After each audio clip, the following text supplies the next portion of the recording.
Joining us today is Mr. Tracy Porter of Keathly's Landscape and Nursery out of Ponca City. Welcome to Oklahoma Gardening, Tracy. Thank you, Steve. Good to be here. Tracy is going to visit with us about how we are going to remove or transplant this tree that's here at our nursery, and it's right beside the road, so we need to move it up. And Tracy and them had us do a little bit of preliminary work by pruning off some of the branches here that you can see to get the equipment around it. But Tracy, tell us, first of all, when is the best time for homeowners to transplant trees like this? Well, Steve, actually, the best time to transplant one of your trees in your yard or your residence is usually in the spring or the fall. That's when you get your best survivability rate. But we do go ahead and transfer in the winter and in the summer also. Okay, but the spring and fall would be the best chances? When they're dormant, right. Okay, when they're dormant. And plus they'll have a chance to go ahead and get established before the summer hits. Okay. Well, Tracy, we mentioned that the reason we were moving this tree is because it's right beside the road and it's in the way and we don't want to lose a tree. Tell me some more reasons why homeowners might want to move a tree this big.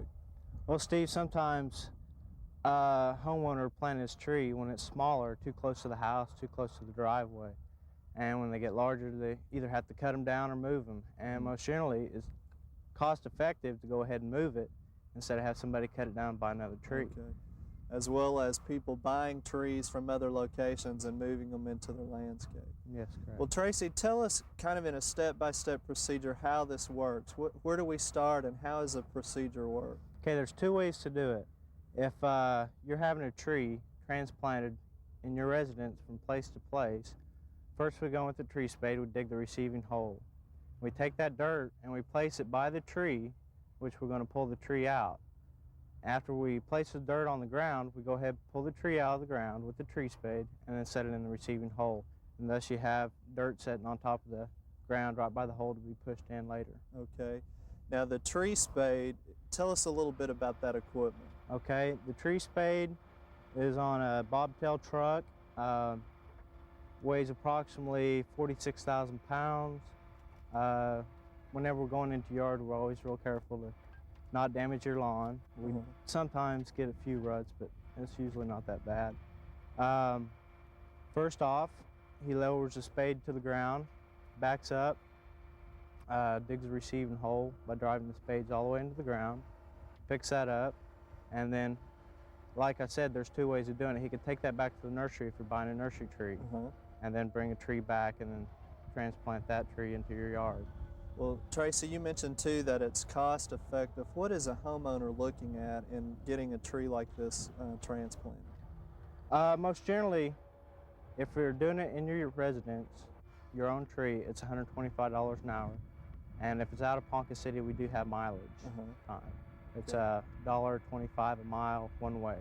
Of course, there's other costs associated with cleanup maybe and some maintenance, those things. Yes, we do sell mulch put on top of the trees, which is a good idea. Sometimes we do have to do a little bit of dirt work, not often now. And sometimes there's just a little extras that need to be done, staking.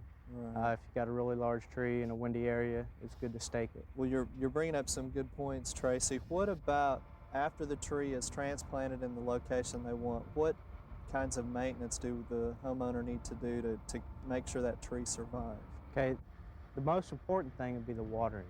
You need to get a deep root watering, which means you need to put the hose on top of the tree right next to the trunk and just let it soak for quite a while. Don't let it run too fast, just kind of let it drip in for about 45 minutes to an hour. Do that about twice a week. You can lightly fertilize through the growing season, and a good mulch is also an excellent idea.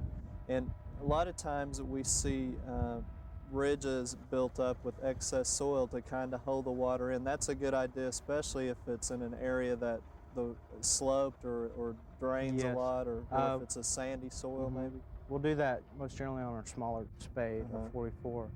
But on these bigger trees, unless they're setting too far above the ground, if they're setting in the ground, they're going to be okay. There's really no need to do that. So water's the most Water's the most important thing. And fertilizing really not until the growing season, until the tree gets established. I just fertilize it lightly.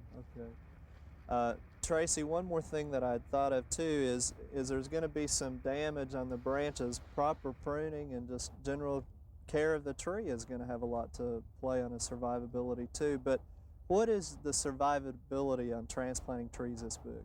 Well, to give you an example, we transplanted on a project 300 trees, and it even went lapsed over into the summertime.